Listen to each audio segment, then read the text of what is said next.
इस सारांश में हम द आर्ट ऑफ मैनिपुलेशन के बारे में जानेंगे। इस पुस्तक में आप मैनिपुलेटिव किरदारों की पहचान करना, मैनिपुलेशन के सार को समझना, छिपे हुए इरादों को समझना और मैनिपुलेटिव युक्तियों से खुद को बचाना सीखेंगे। क्या आपने कभी सोचा है कि इस दुनिया की असली बागडोर किसके हाथ में है? हम सोचते हैं कि हम अपने फैसले खुद लेते हैं और अपनी जिंदगी अपनी शर्तों पर जीते हैं, लेकिन सच तो ये है कि हम अक्सर सिर्फ एक खेल का हिस्सा होते हैं और उसे चलाने वाले हम नहीं, कोई और होते हैं। कहा जाता है कि पूरी दुनिया में सिर्फ 5% लोग बाकी 95% लोगों को नियंत्रित करते हैं। ये सुनने में अजीब लगता है, लेकिन जरा ध्यान से सोचिए, क्या ये सच नहीं है? ऑफिस में बॉस, क्लास में टीचर या राजनीति में नेता तो सिर्फ प्रतीक हैं। असली शक्ति उनके पास है जो दूसरों के मन और दिल में हेरफेर करना जानते हैं। अब इस पर विचार कीजिए। आप सुबह उठते हैं और कॉफी या चाय पीने का फैसला करते हैं। आपको लगता है कि ये आपका फैसला है, लेकिन क्या ये सच में है? हो सकता है कि ये फैसला पहले से ही किसी विज्ञापन, किसी दोस्त की आदत या किसी सामाजिक प्रभाव से आपके दिमाग में डाल दिया गया हो और आपको बस ये भ्रम दिया गया हो कि ये आपकी अपनी पसंद थी। यही मैनिपुलेशन की असली ताकत है, किसी को ये महसूस कराना कि जो वे कर रहे हैं वो उनकी अपनी मर्जी है, जबकि सच इसके ठीक उल्टा होता है। ये 5% लोग हर जगह हैं। जरूरी नहीं कि उनके पास पैसा हो या कोई बड़ा पद हो।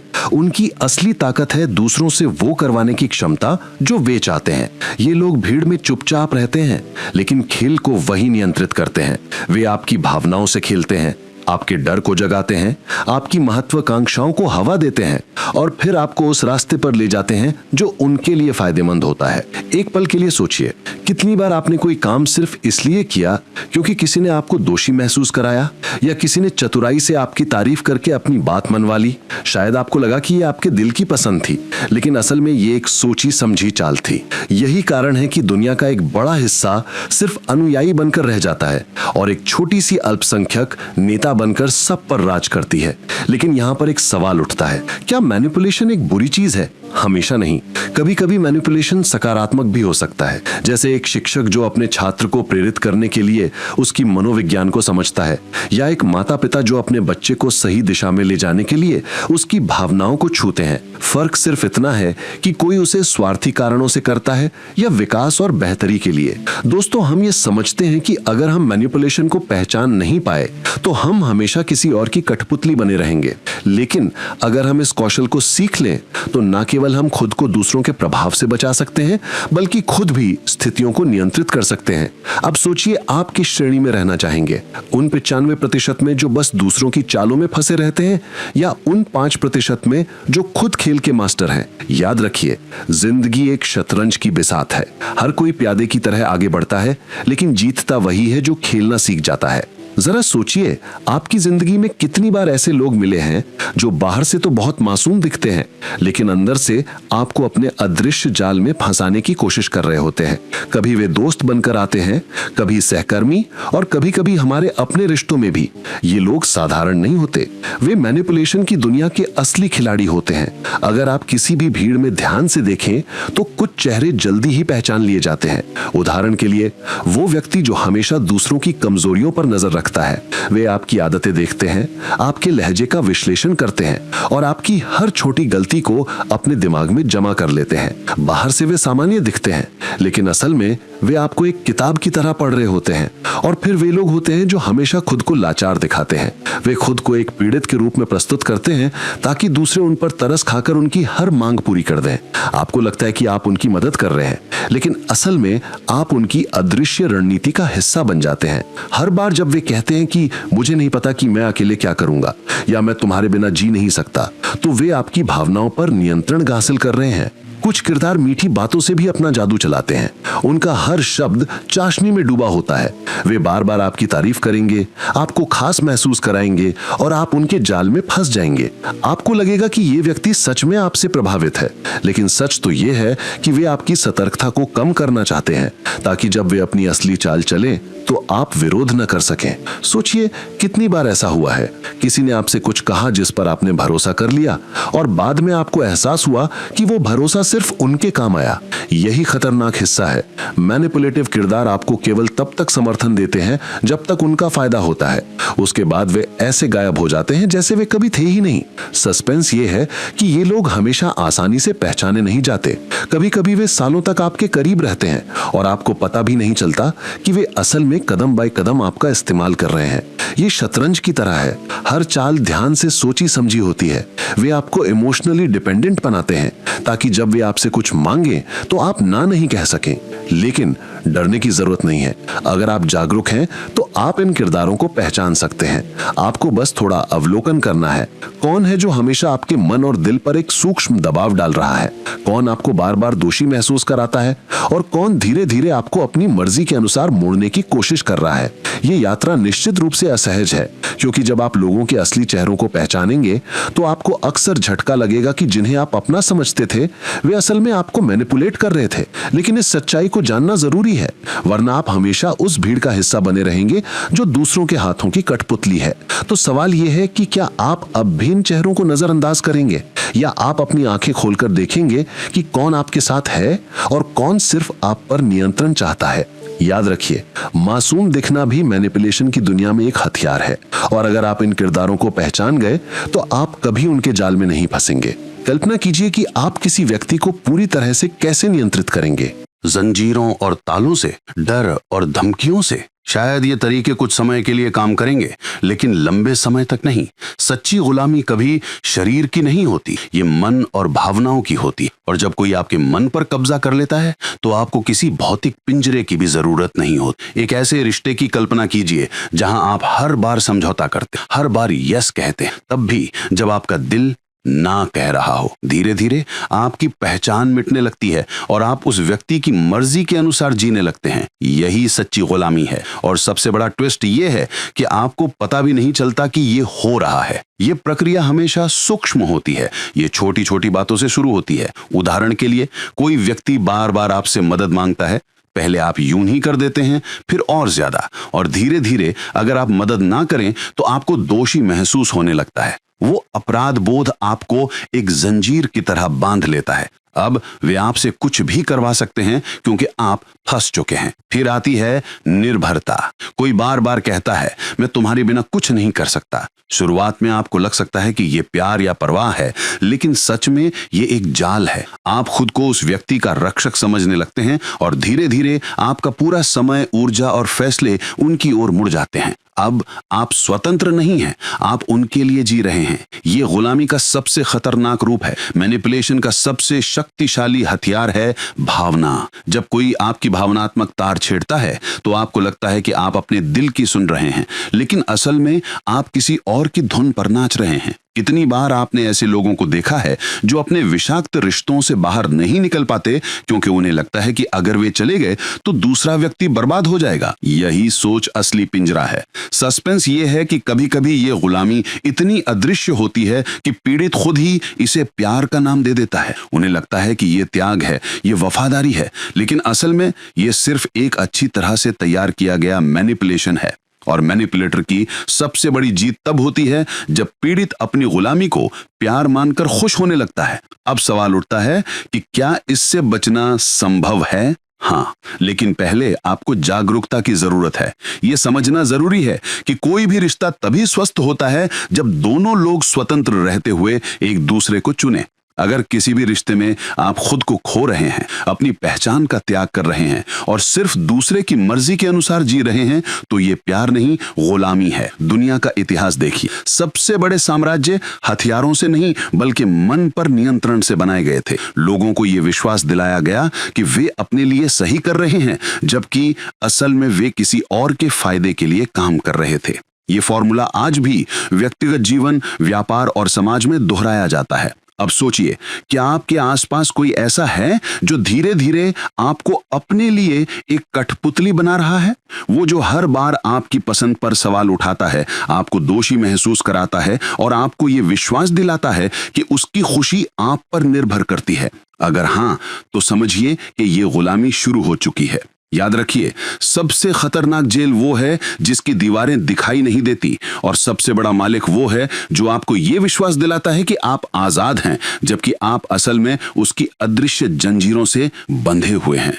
तो फैसला आपके हाथ में है कि आप वो बने रहेंगे जो धीरे धीरे किसी और का गुलाम बन जाता है, या वो जो इन जालों को पहचान कर अपनी जिंदगी का मालिक बनता है। क्या आपने कभी सोचा है कि मैनिपुलेशन की असली ताकत कहां होती है? क्या यह सिर्फ लोगों को बेवकूफ बनाना है, या ये दिमागी खेल खेलना है? हकीकत इससे कहीं ज्यादा गहरी और खतरनाक है। मैनिपुलेशन के सार को समझना एक जादूगर की असली चाल पकड़ने जैसा है। जब आप कोई जादू का शो देखते हैं तो आपको लगता है कि जादूगर ने असंभव कर दिया, लेकिन सच तो यह है कि उसने बस आपका ध्यान वहां से हटा दिया जहां असली खेल हो रहा था। और मैनिपुलेशन में भी ठीक यही होता है। ये किसी को वो दिखाना है जो वो देखना चाहता है, और उसे छिपाना है जो वास्तव में हो रहा है। सोचिए, कितनी बार आपने किसी को यह कहते सुना है, मैं ये सिर्फ तुम्हारे भले के लिए कह रहा हूं। यह सुनने में कितना मीठा लगता है ना?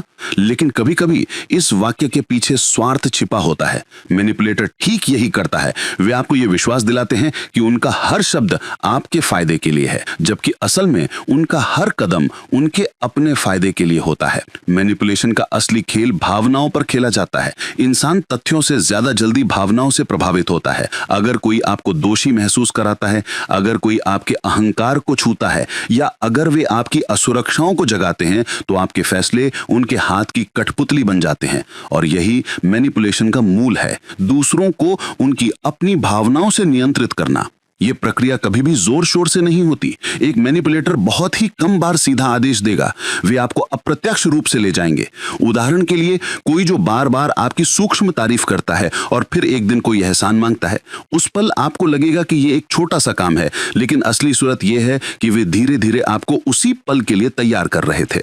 मैनिपुलेशन का सार यह है कि पीड़ित को कभी यह महसूस नहीं होना चाहिए कि उसे मैनिपुलेट किया जा रहा है। असली जीत तब होती है जब कोई व्यक्ति गर्व से कहता है, यह फैसला मैंने खुद लिया, जबकि असल में उसने ठीक वही किया जो मैनिपुलेटर चाहता था। अब सोचिए, अगर किसी रिश्ते में आपसे बार बार त्याग की उम्मीद की जाती है और हर बार आपको यह महसूस कराया जाता है कि यह आपकी अपनी पसंद थी, तो क्या यह असली प्यार है या सिर्फ मैनिपुलेशन? यही सबसे बड़ी दुविधा है। पीड़ित खुद नहीं समझ पाता कि उसकी सीमाएं कब पार हो गई। सस्पेंस यह है कि मैनिपुलेशन हमेशा बुरे इरादे से नहीं आता।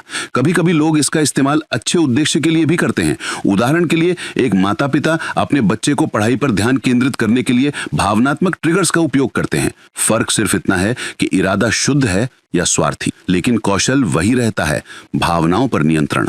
इसलिए मैनिपुलेशन के सार को समझना जरूरी है, वरना आप बार बार इस भ्रम में जीते रहेंगे कि आप अपनी जिंदगी के फैसले खुद ले रहे हैं, जबकि अदृश्य तार किसी और के हाथ में है। याद रखिए, मैनिपुलेशन का सबसे बड़ा खतरा यह है कि यह इतना स्वाभाविक और सहज होता है कि पीड़ित को कभी इसका एहसास भी नहीं होता, और जब तक उन्हें एहसास होता है तब तक वे बहुत कुछ खो चुके होते हैं। अब सवाल आपके सामने है, क्या आप अपनी जिंदगी के असली मालिक बनेंगे, या वो किरदार जो सिर्फ किसी और की छिपी हुई पटकथा का पालन करता है? कभी कभी कोई व्यक्ति वैसा नहीं होता जैसा वो दिखता है। उसके चेहरे पर मुस्कान होती है और बातों में मिठास, लेकिन उसके दिल और दिमाग में कुछ और ही चल रहा होता है। सवाल यह है कि आप उस नकली पर्दे के पीछे की सच्चाई को कैसे देखें? आप किसी के असली मकसद और उसकी सच्ची भावनाओं को कैसे समझें? हर व्यक्ति अपने असली इरादों को छिपाने की कोशिश करता है, लेकिन मानव स्वभाव की सबसे बड़ी कमजोरी ये है कि कोई व्यक्ति कितना भी मजबूत क्यों ना हो,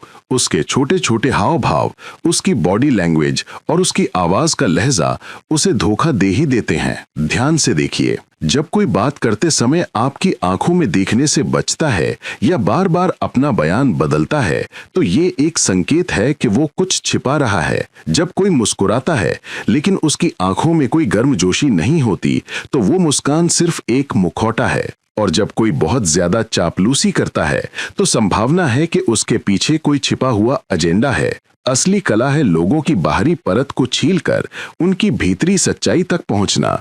कल्पना कीजिए कि आपका एक सहकर्मी है जो हमेशा आपकी तारीफ करता है। पहली नजर में आपको लगता है कि वो सच में आपका शुभचिंतक है, लेकिन अगर आप गौर करें तो आप पाएंगे कि उसकी तारीफ हमेशा उस समय आती है जब उसे आपसे कोई काम करवाना होता है। उसका असली मकसद उसकी टाइमिंग से पता चलता है। मैनिपुलेटर इस कौशल में महारत हासिल करते हैं। वे दूसरों के मनोविज्ञान को पढ़ते हैं और उनकी कमजोरियों का फायदा उठाते हैं। लेकिन अगर आप ये कौशल सीख लें तो आप न केवल दूसरों के जाल से बच सकते हैं बल्कि अपने रिश्तों को भी एक सही नजरिए से देख सकते हैं।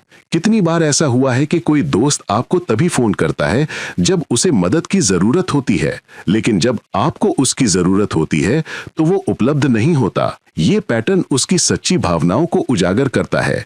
मकसद हमेशा शब्दों से नहीं बल्कि कार्यों और निरंतरता से दिखाई देते हैं। और सबसे रहस्यमय बात यह है कि हर व्यक्ति का कोई न कोई ट्रिगर होता है। कुछ लोग सम्मान के भूखे होते हैं, कुछ लोगों की कमजोरी ध्यान है और कुछ शक्ति चाहते हैं। अगर आप इस ट्रिगर को पहचान लें तो आप उनके अंदर झांक कर समझ सकते हैं कि उन्हें क्या चलाता है। लेकिन याद रखिए, ये कौशल सिर्फ दूसरों को बेनकाब करने के लिए नहीं बल्कि खुद को बचाने के लिए है। जब आप ये जान सकते हैं कि सामने वाला व्यक्ति सच में आपके साथ है या सिर्फ अपनी स्वार्थी जरूरतों को पूरा कर रहा है, तभी आप अपने फैसले समझदारी से ले सकते हैं। असली भावनाएं अक्सर शब्दों से ज्यादा खामोशी में छिपी होती हैं। जब कोई आपसे नाराज है लेकिन कहता है मैं ठीक हूं और उसकी आंखें कुछ और कह रही हों, तो उस खामोशी पर भरोसा करें, क्योंकि शब्द झूठ बोल सकते हैं लेकिन शरीर और भावनाएं शायद ही कभी झूठ बोलती हैं। तो अगली बार जब कोई आपको प्रभावित करने की कोशिश करे या आपको दोषी महसूस कराए या बहुत मीठे शब्दों से आपको प्रभावित करे, तो सिर्फ उसके शब्दों को ना सुने, उसके कार्यों, उसकी बॉडी लैंग्वेज और उसके पैटर्न को देखें। वहीं से आपको उसके असली मकसद और असली भावनाएं पता चलेंगी। और यही जीवित रहने का सबसे बड़ा रहस्य है, लोगों को वैसे देखना जैसे वे वास्तव में हैं, ना कि जैसे वे खुद को दिखाते हैं। कल्पना कीजिए कि कोई आपके दिमाग के अंदर बैठकर आपको ये महसूस कराए कि आप जो भी फैसला ले रहे हैं वो आपका अपना है, लेकिन असल में वो सब किसी और के डिजाइन का हिस्सा है। यही है सोच में हेरफेर का असली खेल। लोग मानते हैं कि उनके विचार उनके अपने हैं, लेकिन हकीकत यह है कि हमारे ज्यादातर विचार बाहरी दुनिया से प्रभावित होते हैं। मीडिया, समाज, दोस्त और परिवार, हर कोई हमारे दिमाग में विचार डालता है और मैनिपुलेटर इसी कमजोरी का इस्तेमाल करता है। कल्पना कीजिए कि कोई बार बार एक बयान को सूक्ष्मता से दोहराता है कि आप किसी खास काम में अच्छे नहीं हैं। शुरुआत में आप इसे नजरअंदाज करते हैं, लेकिन जब वही बात बार बार सुनाई देती है तो वो धीरे धीरे आपके अवचेतन में प्रवेश कर जाती है और एक दिन आप खुद ही ये मानने लगते हैं कि शायद आप सच में सक्षम नहीं है।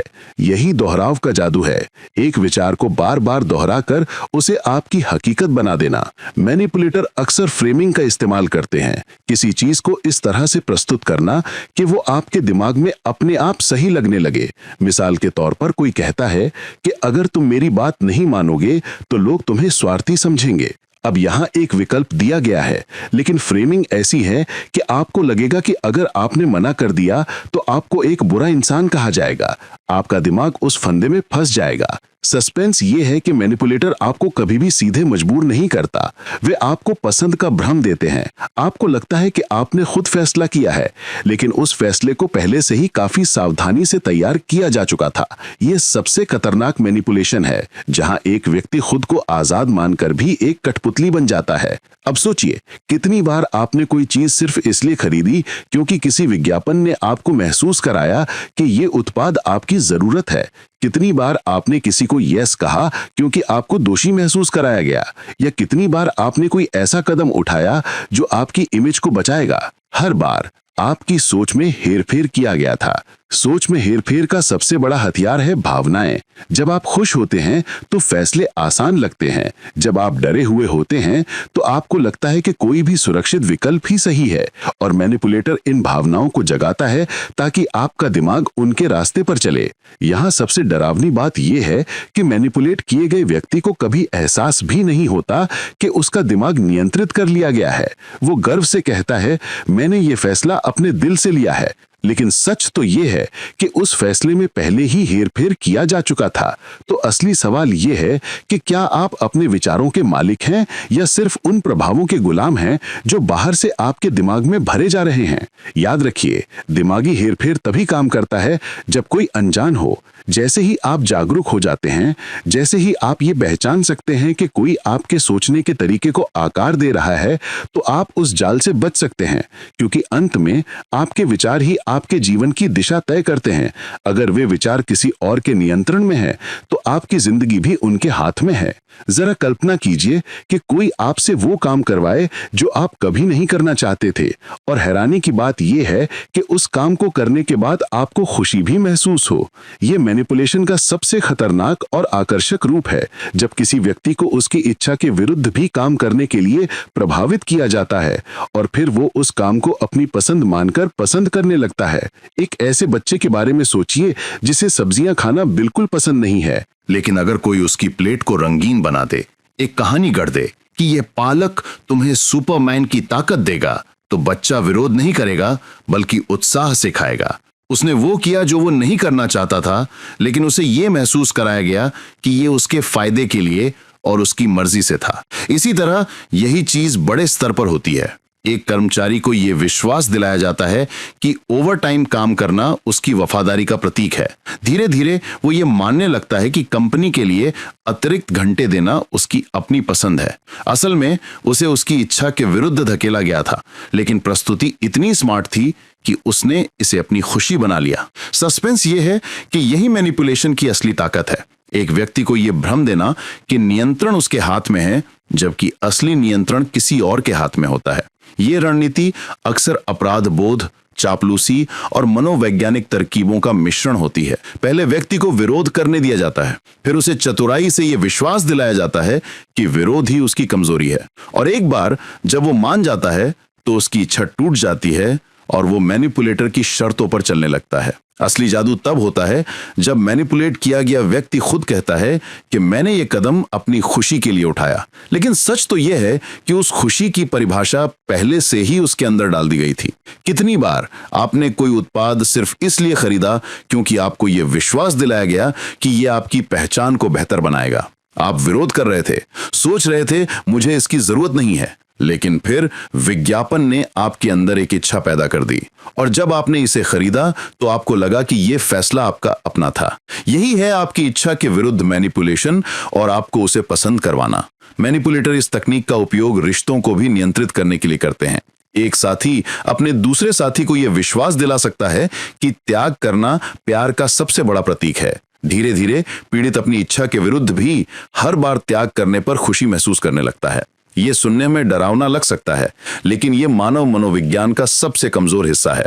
एक व्यक्ति अपने ही कार्यों को सही ठहराना चाहता है, इसीलिए जब उसे किसी अनचाहे काम के लिए मजबूर किया जाता है तो उसका दिमाग अपने आप उसे सकारात्मक रूप में दिखाने के कारण ढूंढ लेता है, और यह पल मैनिपुलेटर के लिए एक जीत होती है। अब सोचिए, कितनी बार आपने किसी काम के लिए ना सोचा लेकिन अंत में हां कह दिया और बाद में खुद को यह विश्वास दिलाया कि यह आपका अपना फैसला था। यही वो सूक्ष्म मैनिपुलेशन है जो आपसे आपकी इच्छा के विरुद्ध काम करवाता है और आपको उसका प्रशंसक बना देता है। लेकिन जागरूकता पहला हथियार है। अगर आप ये पहचान लें कि कोई धीरे धीरे आपकी सोच को बदल रहा है, आपको अपराध बोध या प्रशंसा के जाल में फंसा रहा है, तो आप इस अदृश्य जाल से बच सकते हैं।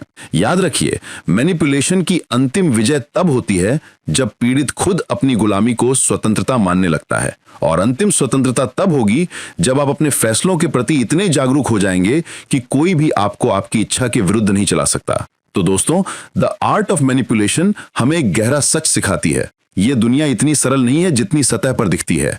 यहां हर कोई किसी न किसी स्तर पर किसी को प्रभावित कर रहा है और किसी और के प्रभाव में जी रहा है। कुछ लोग मास्टर हैं जो अपनी चालों से दूसरों के मन और दिल को नियंत्रित करते हैं, और बाकी लोग अनजाने में उनकी कठपुतली बन जाते हैं। लेकिन फर्क जागरूकता से आता है। जैसे ही आप ये समझ जाते हैं कि मैनिपुलेशन कैसे काम करता है, कैसे लोग आपकी भावनाओं, आपके डर और आपकी इच्छाओं का इस्तेमाल करते हैं, आप उनके जाल से बाहर निकल पाएंगे। चाहे रिश्ते हो, व्यापार हो या समाज हो, आप अपनी जिंदगी के खुद मालिक बन सकते हैं। याद रखिए, मैनिपुलेशन से खुद को बचाना सिर्फ दूसरों से बचाव नहीं है, ये अपने मन और अपनी इच्छा को इतना मजबूत बनाना है कि कोई भी आपको अपराध बोध, चापलूसी या भ्रम से नियंत्रित ना कर सके।